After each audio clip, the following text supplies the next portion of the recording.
From the Ear to There Travel Studio, this is the Ear to There Disney Podcast. Welcome aboard the Ear to There Podcast, the podcast that'll help you vacation like a pro in any Disney destination.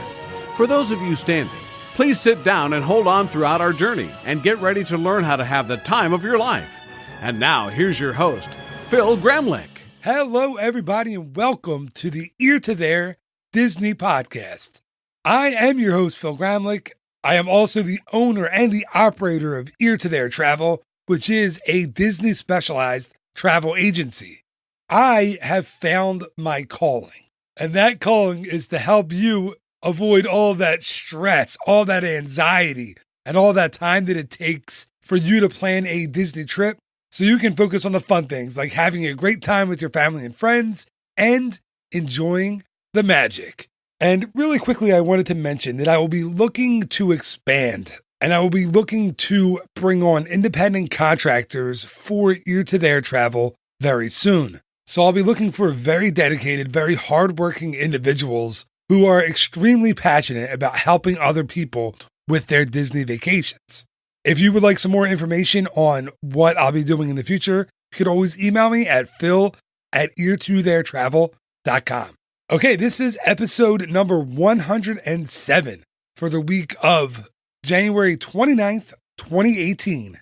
Now, grab a drink, grab a snack, and as a famous mouse once said, on with the show.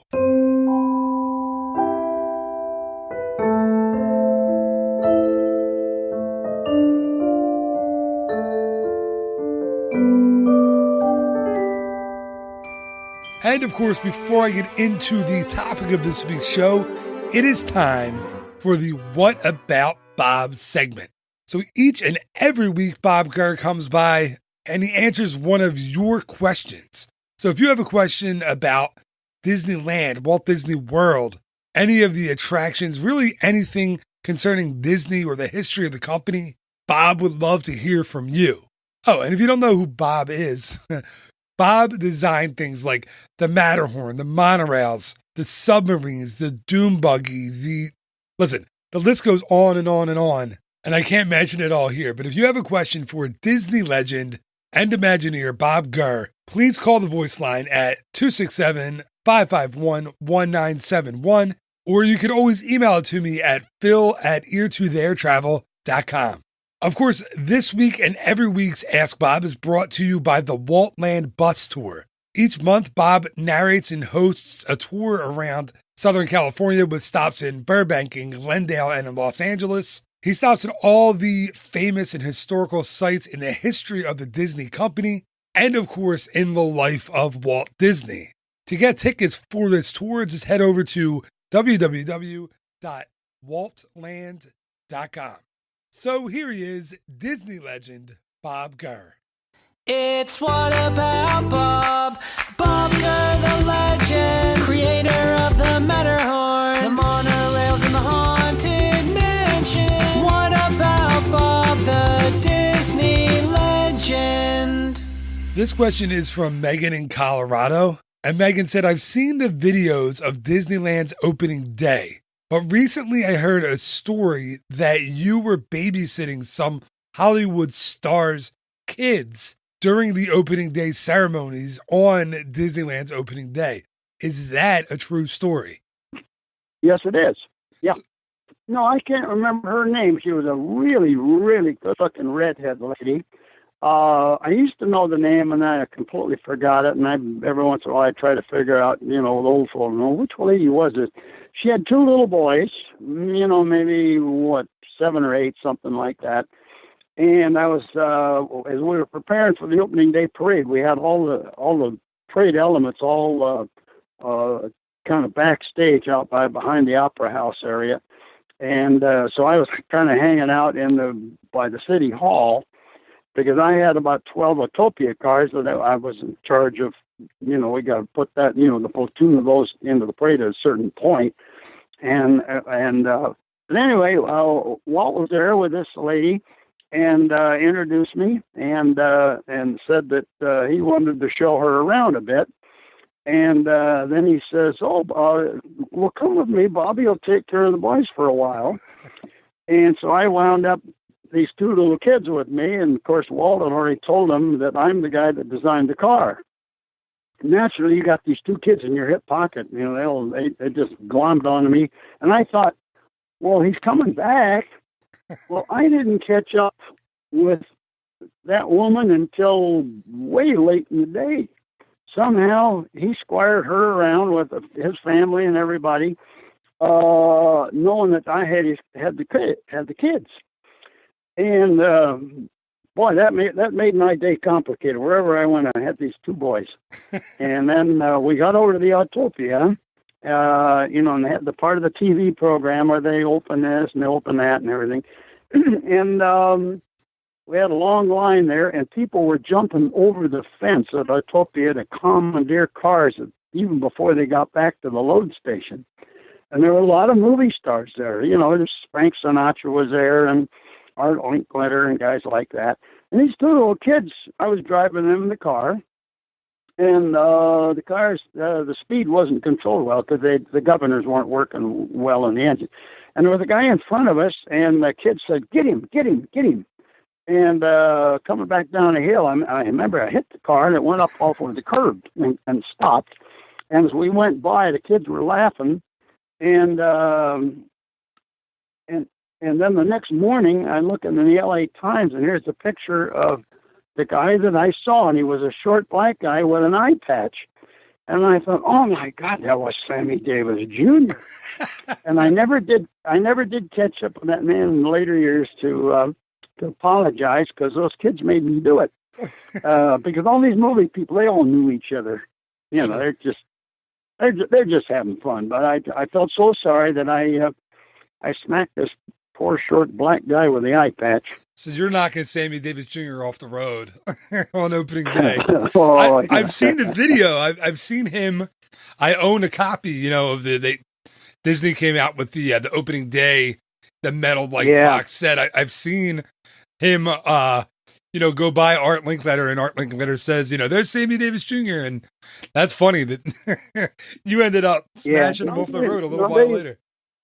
Yeah, when the cameras were over in Tomorrowland, all the fancy movie people were out there. It was just, to me, it was like, well, it's a normal Hollywood party that Walt's throwing here, and I still got these two kids. But I did walk them back to the city hall, and then she was there, and so I got rid of them. Thanks again to Bob for answering yet another question. I love that answer. Love that story. It's so cool to have Bob on the show to hear stories like that. So not only had Bob designed the Autopia and built the cars, he was driving them on opening day, he was a babysitter, and he ran Sammy Davis Jr. off the road. I love it. I never heard that story. What a cool story. So thank you again to Bob, and thank you to Megan for providing the question. Again, if you have a question for Bob, please call the voice line. The phone number is 267-551-1971. And I will make sure Bob answers your question in an upcoming episode of the show. Okay, now on to episode 107, and it is time for a showdown.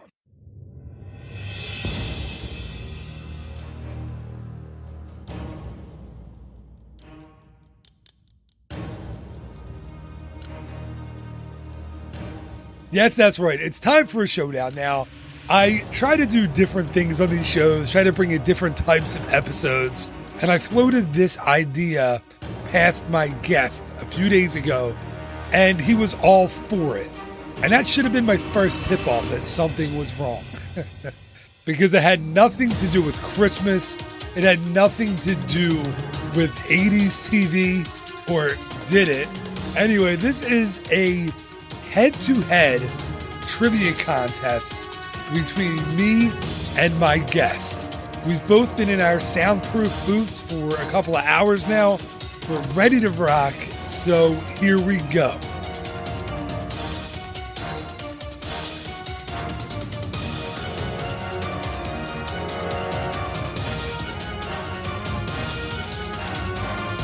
Here to accept my challenge of the Walt Disney World Trivia today is a man who I'm afraid came up with the toughest questions imaginable, and I'm afraid I'm going to have to sign my show over to him Mr. Chuck Rodriguez, welcome back to the show.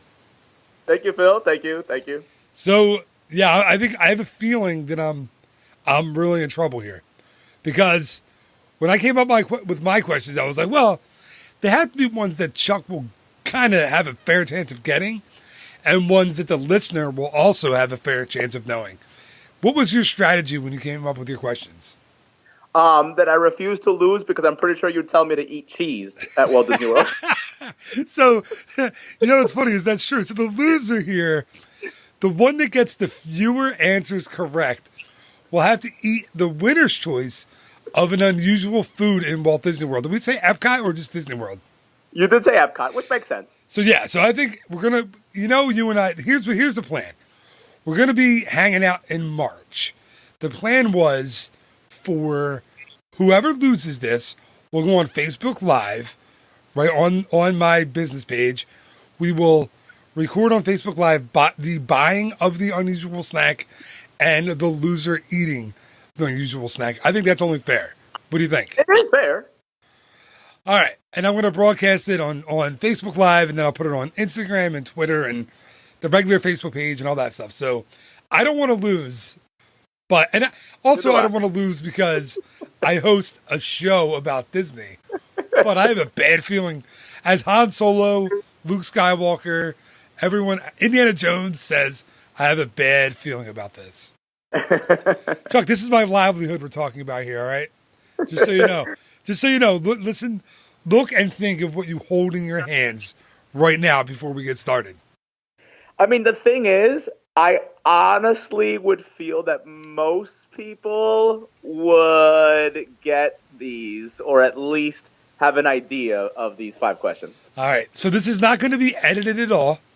We're gonna, and listen, there's no timer, but I'm not going to run a 30-second timer or something, but we have an internal timer, and we know if we know the question right off the bat. Of course, I would admit it in a second if I. Yeah, I'm not going to be Googling. Yeah, I'm not going to be Googling and hitting. No, me neither. All right, so who wants to go first? Who wants to ask the first question? Should it be me or should it be you? I think it should be you. All right, Chuck, your first question number 1. And I already know what you're eating if you lose. I already know. So I'm not going to announce it yet because I want it to be exciting for those who tune into the Facebook Live show. But is it sad that I don't know what I would make you eat because I am so preoccupied in my mind all the time about what I eat that I never think about what other people don't like or do like to eat? Just know I have some food phobias, and a few of them are at Epcot. You can talk to my wife; she'll help you. Well, obviously, she'll help me pick. Obviously, yeah. I don't need help. I got it already. All right. So, question number 1 from me to you. We all know about the old magic shop, the House of Magic on Main Street, USA. But there was once another magic shop in Magic Kingdom. What was the name of that other magic shop? Merlin's? Darn. That is right. So that's So Merlin's Magic Shop was located in Fantasyland, in Magic Kingdom between 1972 and 1986.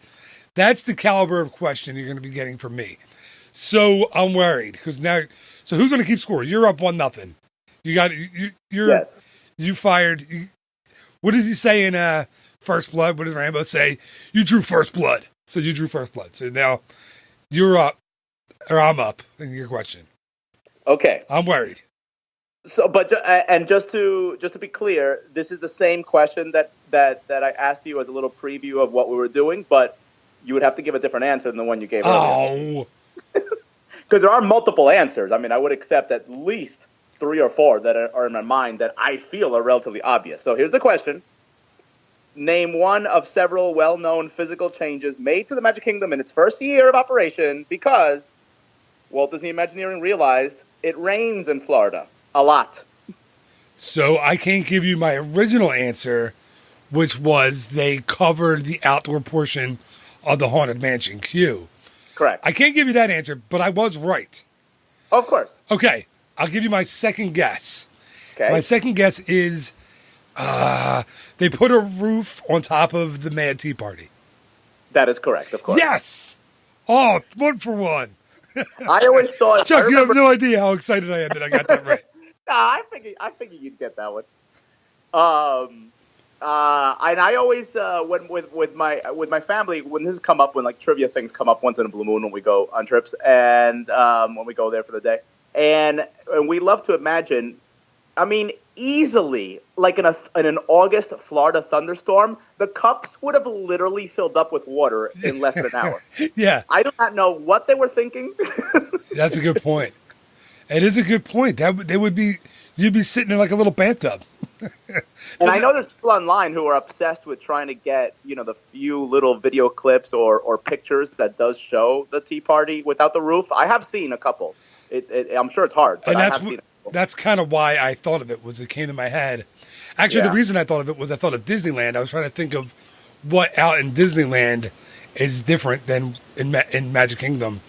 And the tea party out there has, the lit up lanterns over it, but there's no roof. Yeah, correct. Which the lanterns weren't there on opening day. It was just a wide open. No, that was a post 1983 thing, I'm sure. Yeah. So anyway, this is about Disney World, not Disneyland. Okay. Correct. All right. So we're all tied up after the first round. That's exciting. Okay. Question number. I feel like we're on Jeopardy here. Should you have to? You have to now. You know what? Now I'm going to give you the answer, and you have to. No, I'm kidding. You have to answer. Yes. What is the Mad Tea Party? Okay. For you, Chuck. Question number 2. You came up with 5, right? By the way. Yes, I did do 5. Good. Yes. All right. Good.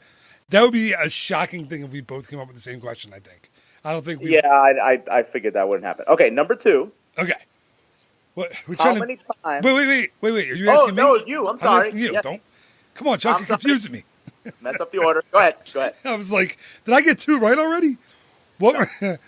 What was the name? This is your second question. What was the name of the original boat attraction at Disney's Animal Kingdom that took you around the Tree of Life? What was the name of that attraction? Discovery River Boat Cruise? I'm going to give it to you. That's not the exact name. You're right on. It's Discovery River Boats. There was no cruise. Okay, there was no cruise at the end. So originally, you're correct. So we'll say you got 2. The attraction was originally called the Discovery River Boats, but no one could figure out, is it an attraction? Is it transportation? What the heck is it? People thought they were getting in line for the Jungle Cruise when they got in line for that kind of experience. So then they called it Discovery Riverboat Taxis to kind of show that it was transportation. That still didn't work. Then they called it, remember what it became, what it was right before they closed it? What it was called? For not the points? Actual name. It was called the Radio Disney Cruise. Oh, before they shut it down. You literally would ride around in a circle and listen to like Radio Disney music. Like was that during, before, or after, I guess, when they would have a person on the boat showing you animals like tarantulas? Yeah, so that was still the Discovery River boats, and then the taxis, they did that. And then when it became the Radio Disney Cruise, you would literally just listen to Radio Disney as you rode around. And then finally they shut it down because it was the biggest dissatisfier in the park. Nobody got it. So it was the first ever completely for good shuttered attraction in Disney's Animal Kingdom. First one ever shut down. And now they occasionally use those docks for meet and greets and stuff, but they're really there.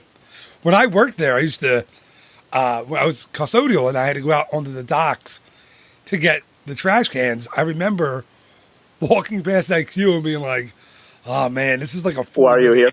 Yeah. It's like, this is a 40-minute queue. And there's nothing. They did have do you remember the fire-breathing dragon that they had? Yeah, I do remember that. Well, it wasn't a dragon. No, I know. No. Shape of a dragon. It was a cave where fire shot out of. It wasn't really a dragon. So, no. So, yeah, but that was one of the original kind of mythical things in the park that was there on opening day and didn't last long. All right, Chuck. No. I'm ready for your second question. I'm ready to get it wrong. But right now it's 2-1 me. No, 2-1 you. 2-1 you, not me. How many times does the Raven appear in the Haunted Mansion? Oh, that's tough. And I think technically it should be a Part A, Part B question where you have to say where the times? Oh, I'm not doing that. Forget that. I don't know the answer. Off the top of my head, I don't know. I'm going to say 4. It is 4, actually. But I feel like now you have to say the 4 seeds. Oh, no. Nope. Since I got it right, hey, I don't know when this started becoming. Right. When was this renamed the Chuck Rodriguez Show? I got that one right. I'm not going any further into. But why don't you tell us? Yes, you were just like, I'm either going to say 3, 4, or 5, and you just guessed 4. I knew that one the entire time. Why don't you tell us where the 4 spots are for the Raven? Well, it was I'm trying to think now. The scene with the guy in the what would you call that? Not so easy, is it, Chuck? In the coffin, right? Voiced by Exitencio, by the way, that guy. Sure, the Madame Leota scene.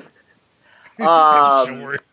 Up in the tree, as soon as you come out of the attic and you start going down backwards. Okay, is that 3? And then at the end, right before you go into the room where the ghost follows you home. Okay, so there you go. So that's 4. Yeah, that's 4. Well done. At Disneyland, there's a 5th. Where's the 5th? In the ballroom. Really? Yes. Where? I don't remember seeing it. I do not recall. I would have to watch video because I do not remember. Oh, cool. That's cool. I didn't know that. Yeah. And there's also the spider web on the glass in the ballroom in Disneyland too. I don't remember that either. So the story behind it is you really can't see it. In I believe the late 60s, early 70s, they noticed a crack in the. So it's the Pepper's Ghost effect. I just actually talked about this in my last word of the week with it was about Gracie, and he designed that room, the ballroom scene, using the Pepper's Ghost effect. And I'm not going to explain it because I don't want to ruin the magic for people because it still works like so well. It's such a cool effect. But in front of you, when you're riding through the ballroom scene, are huge panes of glass, right? And someone in the late 60s, early 70s either shot or used a slingshot or something at that glass. People don't know if it was a bullet, if it was a slingshot or what. Hit the glass and put a huge crack in it. And Disney wanted to pull that pane of glass out and replace it, but then they realized, well, we can't do that because it's too expensive and it's too risky to take that out. What'll happen to the rest of the wall of glass there? So instead of taking it out, they put a decal or a painting of a spider web over the crack to make it look like there's a spider web hanging there. When in reality, there's a bullet hole or a hole from a slingshot there. I thought that was pretty cool. It's pretty neat. Yeah. Pretty neat little Disney trivia. You never know what you're going to get on the show, Chuck. You never know. Never know. All right.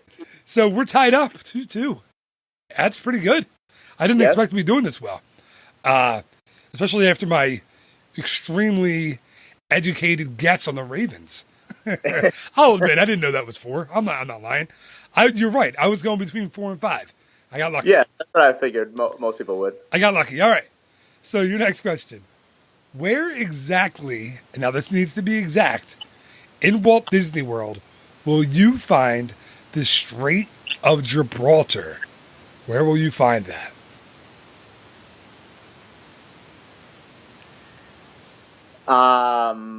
Well, I've never heard of this, but because I know geography, I'm going to say between France and Morocco. That is absolutely correct. Dude, good job pulling that one out. I think that's a tough one. So I think a lot of people, even if you know what the Strait of Gibraltar is, you still might have a tough time figuring that out. That's because it could have been in a couple other places. But yeah, the next time you're at Epcot, so when you're walking through World Showcase, take a look down while you're walking between Morocco and France, and you'll see a strip of pavement that's like dark and it's different. It's like cobblestones. And that represents the Strait of Gibraltar, which, of course, connects the, off the top of my head, Mediterranean Sea to the Atlantic Ocean. And it separates Africa from Europe. So there you go. Chuck, look at you. High school education, college education paid off for you today. I must admit, I'd never heard that. I know that people do refer to the the International Gateway River as being the channel, between UK and France. Right. But I must admit, I never realized that on purpose they actually did mark the space between Morocco and France. Yeah, pretty cool. And there was actually supposed to be a Spain pavilion there in between the two, right?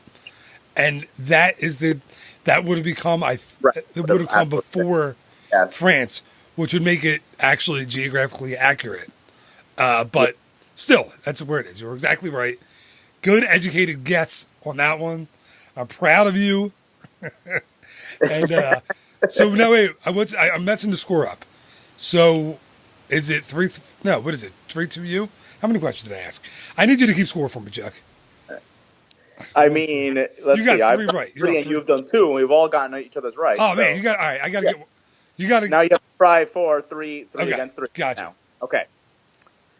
What were the titles of the 2 awesome theme songs of the original pre-Ellen Universe of Energy ride? Oh, you got. I don't know. I Really? darn, yes. No, I know this off the top of my head. I'm not going to get it. I'm not going to get it. No way. What are they? Not even with a guess. Obviously, it was 2 songs, one for the pre-show and one for the ride itself. Oh, I want to slam. I want to slam my head into the microphone right now. It's like I'm trying to remember. I can't remember the names. I can't. What do we got? Let me have it. Well, the pre-show was Energy, You Make the World Go Round. Darn. Yep. Okay. And the actual attraction song was The Universe of Energy. I should have gotten that, I think. I assumed you would have gotten it. I mean, it wouldn't have been partial credits. You would have lost anyway. But Oh, thanks. I gave you said the Discovery Riverboat Cruise. I gave it to you, and it was Discovery Riverboat. So okay, but you just didn't say remember anything. You gave up before you. I told you. Are you sure you don't want to guess? No, it's a good point. I did give up. Okay. I did. Because if you had said like Universe of Energy and Energy Around the World, I might have given it to you. All right, so I don't even get partial credit, but I'm okay with that. No. Okay. I think so. When, off the top of your head, this isn't a trivia question. When did Universe of Energy get the switch to Ellen's Energy Adventure? Ellen, I want to say it was right before Test Track opened, so maybe like 95-ish, 96-ish. All right, so okay, I should have known that because I was definitely there several times in that window. I just didn't get it. All right. Fair enough. Oh man, now this one's so easy. My next one for you. I'm definitely losing. I can see your wheels turning in your head. What am I going to make him eat in Epcot? All right. Your 4th question. Okay. Man, it is too easy. I didn't get any backups. What was the name of the original fireworks show that guests could see nightly in Disney's MGM, now Hollywood Studios? Sorcery in the Sky. Yeah, that's right. I have background, of course. It opened in 1990, closed in 1998. I remember watching it on my college program frequently because I had roommates that worked in Hollywood Studios. We would actually go all the time over there because Tower of Terror was still fairly new, so we would go ride that a whole bunch and then watch Sorcery in the Sky. It was a great show. It was too easy of a question. So, remember the inflatable Mickey that it would appear at the end? Yeah, the whole. I always wondered what that popped out of. What was it? The top of the building, right? I don't know if it was the roof or it was behind. It never seemed like it was just he was just standing on top of the roof. It always seemed like it was behind the building. Yeah, it was a neat effect, and it was a good show. And yep. All right, what do you got? Next one. Okay. What is the name of the construction crew Muppet that his coworkers keep calling out for at the very start of the Muppet Vision 3D pre-show video? Oh, God.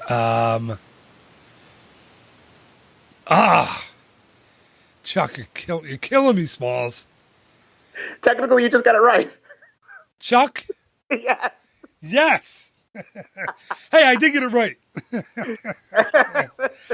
Is it really Chuck? That's a good question. Yes, it is. That's why I always I never get there early enough anymore. But when I used to go just so I could hear Chuck, hey Chuck. Did you answer or did you just listen?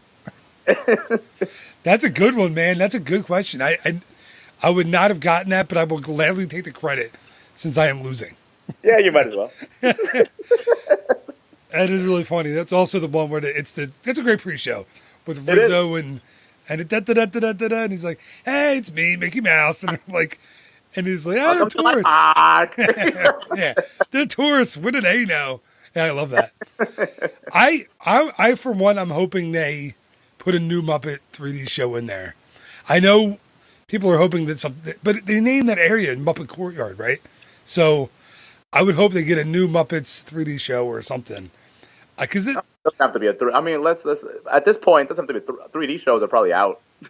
Yeah, that's a good point. I say 3D shows are going to be phased out in the next 5 or 10 years. It'll have to be something where it's like augmented reality, where the Muppets are sitting right in the seat next to us or something. That's fine with me too.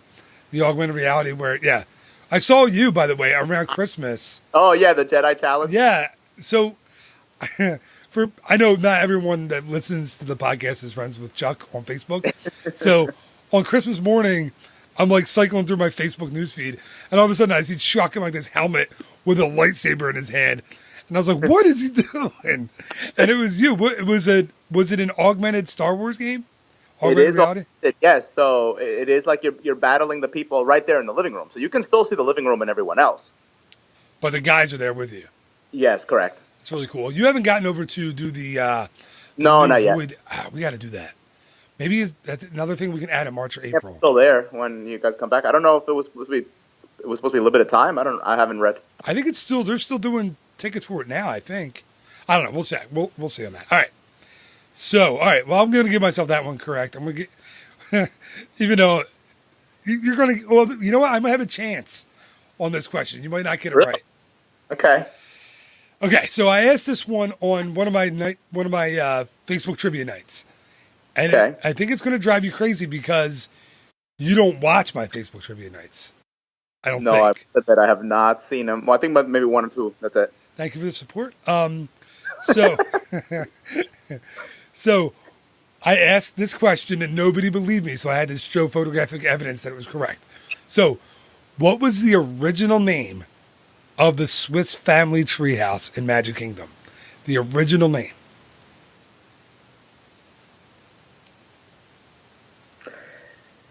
I mean, are you sure there's not going to be one of those, like the one you asked me earlier, you were wrong? I was right on that, by the way. No, you were thinking of the wrong spot. It was the wrong store. That Swiss Family Robinson actually had a different name, on a sign when it first opened in 1971? And on the guide map and on the promotional materials for the park. Dead air. I mean, dead air. I'm just going to guess. I'm going to say Swiss Family Robinson Adventure. Incorrect. I am sorry, Chuck. No, that's fine. Where was it? The original name of the attraction was the Swiss Family Island Treehouse. That was the official name. The Swiss Family Island Treehouse. I could see that. Did it say when they switched to the name that we all know and actually believe is the true name? Yeah. So I'm not quite sure. It was somewhere in the mid to late 70s. The map that I have hanging on my wall in my office has Space Mountain on it, and that still calls it the Swiss Family Island Treehouse. Okay, so at least till 75. Right. So there you go. Okay, that's it. Right. All right, this puts all the pressure on me, because if I get this right, we have a stalemate, and then when we get to Epcot in March, you and I will actually have to fight to the death. Oh, okay. I don't know if you saw that in the email I sent you. No, I didn't realize you had already planned for that to happen. It was in a fine print. Yeah, we have to fight to the death right in the middle of Epcot. So that's the. Actually, I didn't think of what to do. I should have planned this podcast out. I didn't think what to do in the event of a tie. So let's hope I get this one wrong. Go ahead. What do you got? Okay. What was the announced new name going to be for the Pleasure Island area before the plans morphed into what became Disney Springs? Hyperion Wharf. Damn it, yes. Cannot say that on the show. I will have to beep that out. It's 2018. That's you definitely can say that. It's a G-rated podcast. It's not 1918. It's G-rated, Chuck. All right. So I was right. I that was, as soon as you said it, I was like, cha-ching, I got it. All right. Okay. So I'm going to pause. Here's what we're going to do. We have this is a stalemate. I didn't expect this. Obviously, they're not prepared enough. So here's what I'm going to do. We're both going to think of one more off the top of our head, difficult question, and the other person has to answer it. Now I will pause. I want to pause the recording here, and then we will come back in a minute with our difficult question. You ready? Okay. All right. If you got one, I'm not even going to pause it. This part's not going to be saved on the show. Or maybe it will. Let's just see what happens. So all right. Okay. I got one. I have mine. I know what mine's going to be. You come up with one and then we'll kind of go from there. I did have one that I was going to use earlier, but I don't know if I should make it harder because obviously this is this is more important. I don't care if it's hard. Make it. I don't care. If I no, lose, I think if I lose, I had a good enough showing that I'm not going to feel like a dope if I lose.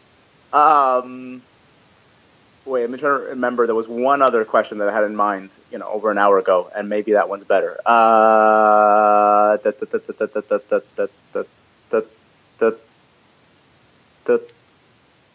Is that Price is Right? I got it. it. The Price is Right noise. I got it. Yes, Okay. exactly. You ready? Okay, that one. All right. So now we are back. We both pondered. We both figured out our questions. And I guess, is it your turn? No, my turn to ask you, right? First? Yes. So we are tied 4-4. Chuck, I ask you, what company was the original sponsor of Space Mountain in Magic Kingdom? RCA. Darn! You got it right away, too. I thought that was tough. No, that one's easy. Oh, man, the darn sign. You can instantly imagine that sign in your head, can't you? I shouldn't have done that one. I had other ones I could have chosen. Darn. All right, go ahead. What do you got? This is it. This is for, I'm eating the worst snack ever at Epcot, where I have a feeling you're going to make me eat something raw or something. That's what I'm nervous about, but all right, go ahead. I thought for you, it would just simply be anything that normal people think is delicious and tasty. Yeah, all right, then I can't lose then. So whatever, what do you got? Okay. What two actresses hosted Walt Disney World's 15th anniversary celebration in January of 1986 on NBC? Oh my God, I'm done on that. Done. No idea. On what year was it? 1986. 1986. What two actors? I believe it aired in January of '86. Even though obviously that's right way off from the actual birthday in October. 3 months off the date. Let me think. I'm going back to '86. Actually, it might have aired January of '87. Yeah, it might have. But anyway, '87. Okay. And it aired on NBC. Back then it was not okay. You're good. ABC exclusive thing. I'm getting my hints. I'm still not going to get it because I was thinking parks. I remember seeing this video on YouTube. Yes, I am stalling, by the way. I had it recorded on VHS when I was a kid, and I'm now on YouTube. Yeah, you can find it in a second. Okay, I'm not going to. I have my hands in my pockets, and I'm standing up. I know you. So I don't YouTube it. I don't know, though. So I'm going to lose gracefully, but I'm going to still take a guess. Of course. And my guess will be... I'm just going to get... I'm going to say... Kathy Lee Gifford, and let's say 80s. I don't even know if she was an actress. Kathy Lee. I know she did a show. I'm saying Kathy Lee and Tina Yothers. Well, that's funny because Tina Yothers was on Disneyland's 30th anniversary, which aired in 1995. Although she wouldn't host, but she was definitely in a scene. Yeah. Darn. All right, who was it? So I thought the fact that it was NBC, because obviously when they do specials on the networks back in the day, they only tried to use people from on shows from their networks. That's what so it was, and of course it's 2 out of my 4 favorite women on the planet. It was B. Arthur and Betty White. I should have known it was the darn Golden Girls. I should have known. I honestly thought you would, and then you would have had a 2 out of 4 chance of which of the 2 out of the 4 hosted. I was going to say Estelle Getty and B. Arthur. Is that right? All right, Chuck. I am wrong. I got less correct. You know what though? I'm proud of my showing. I think that's pretty good. I think I did decently. I'm not embarrassed to continue to host the Disney podcast because I think I did well. I think I got the questions that I should have gotten right. I got right. You, unfortunately for me, but probably fortunately for every listener, and fortunately for everyone who catches any of the live broadcasts, you beat me. So that should be fun to watch me eat whatever you come up with. So let's say we're coming down in March. Yes. And we're going to hang out we're coming down for the Disney cruise. So we're going to hang out after the Disney cruise. So around March 20-something, the 27th maybe, was when we should do this Facebook Live. I'll put it out there on my Facebook page. Of course, that's facebook.com/eartotherphil. I'll put it on my website, eartothertravel.com. Yeah, it's going to be out there, but congratulations to you, Chuck. Well played.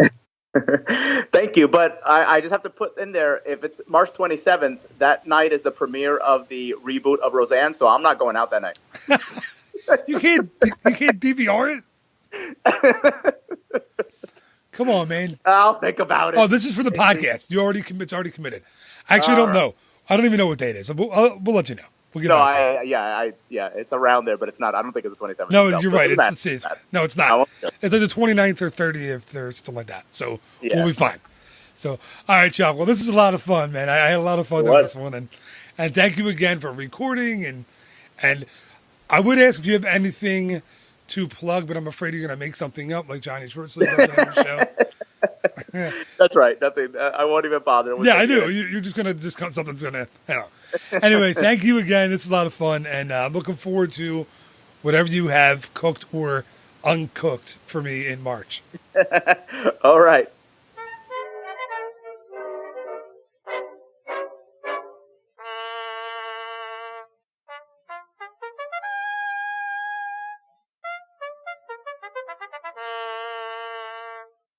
And that is going to do it for this week's episode of the Ear to There Disney podcast.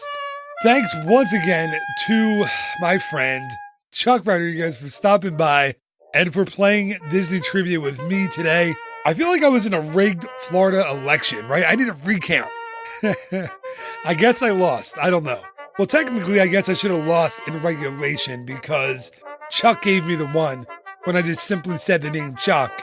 And I wasn't really answering, but I said anyway. So, all right, I'll give it to him. He won. So keep an eye on your Facebook feed. Make sure you set me, Phil from Ear to There Travel, to see first on your Facebook feed. You won't want to miss when Chuck and I go live and I have to eat whatever Chuck comes up with at Epcot. I'm not afraid of a lot of stuff. I mean, I eat sushi. I'm not super adventurous with the food in the Morocco pavilion. I am a little bit worried about the dried food in the department store at the Japan pavilion. I mean, I've seen dried crab and fish and all kinds of stuff there. That worries me a little bit. Anyway, stay tuned. Sometime in March 2018, you will see that video. So thank you so much for listening this week. As always, I greatly appreciate it. And if you know someone who would love to see me embarrass myself when that Facebook video does indeed come out, please let them know about the show. Let them know how to subscribe to it and review it and rate it and all that good stuff. Okay, there will be a new episode of the Ear to There Disney podcast each and every Monday morning. And there will be a new episode of some kind of Ear to There podcast episode each and every Wednesday morning. I haven't really announced what's coming on Wednesdays just yet, But I will say we will have a change coming soon to a Wednesday. All right, so thank you again so much for listening. Until next time, have yourself a merry little week. Talk to you soon. Bye-bye.